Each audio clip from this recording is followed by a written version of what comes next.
ఇక రెండో అంశం సార్, ఈ క్యాబ్ డ్రైవర్లకు సంబంధించినటువంటి అంశంలో ట్రాఫిక్ పోలీసుల కాడ చాలా ఇబ్బంది అవుతుంది సార్. వాళ్ళకు అంటే సమయానికి పోవాలనేటువంటి టార్గెట్లు ఉంటాయి. చాలామంది ఐటీ పరిశ్రమ ఉద్యోగులను కూడా తీసుకుపోతూ ఉంటారు. ఆడ లేట్ అయిపోతేనేమో ఆడ పంచాయతీ ఆడ ఇక్కడ నేను సమయానికి తీసుకుపోవాలి. ఇటీవల కాలంలో ట్రాఫిక్ ఎక్కువైపోయింది.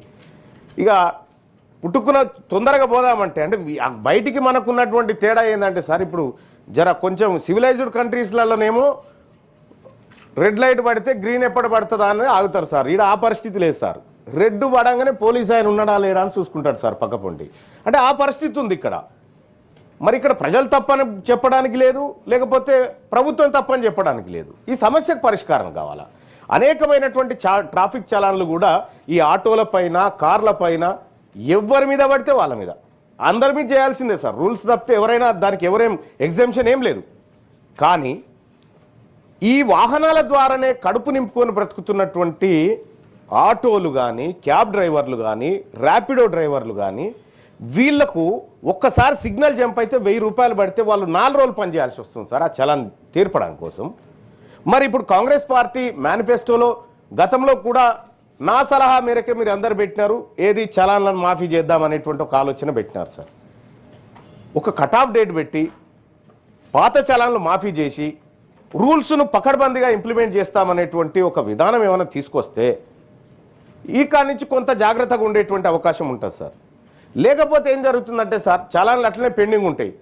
ఇక ఆయన ఏ మనిషి అన్నా రాని రోడ్డు మీద ఆయన బండి ఆపుతాడు, ఇవి కట్టేదాకా నీకు పోయేది లేదని చెప్తా ఉంటాడు. కాబట్టి ఇప్పుడు అందరికి కూడా మంచిది సార్, మీరు జిహెచ్ఎంసీ ప్రజలు, పట్టణ ప్రాంతాల ప్రజల ప్రేమ చూరగొన్న పార్టీగా మీరు మారాలంటే చలాన్లు మాఫీ చేయండి సార్. ఈ వాహనాల మీద ఉన్నటువంటి చలాన్లు మాఫీ చేయండి. మాఫీ చేయడం ద్వారా మీకే మంచి పేరు వస్తుంది సార్, ప్రభుత్వానికి కూడా.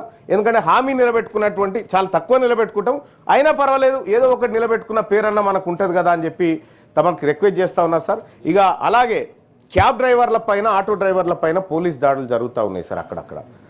సో వాళ్ళు పోలీసు వాళ్ళ కంటే ఎక్కువ సమయం పాటు రోడ్ల మీద బతుకుతున్నటువంటి వాళ్ళు సార్. వాళ్ళు ఫ్రస్ట్రేషన్లో ఉంటారు.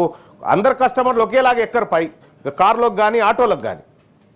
ఒక ఆయన ఎక్కుతూ ఉంటాడు, చీకటి అయితే ఒక ఆయన ఇంత మద్యం దాకా ఎక్కుతూ ఉంటాడు, అరుస్తూ ఉంటాడు, నేను ఇయ్య అంటాడు, కొడుతూ ఉంటాడు, బెదిరి, ఇట్లా రకరకాలైనటువంటి సమస్యలు ఉన్నాయి.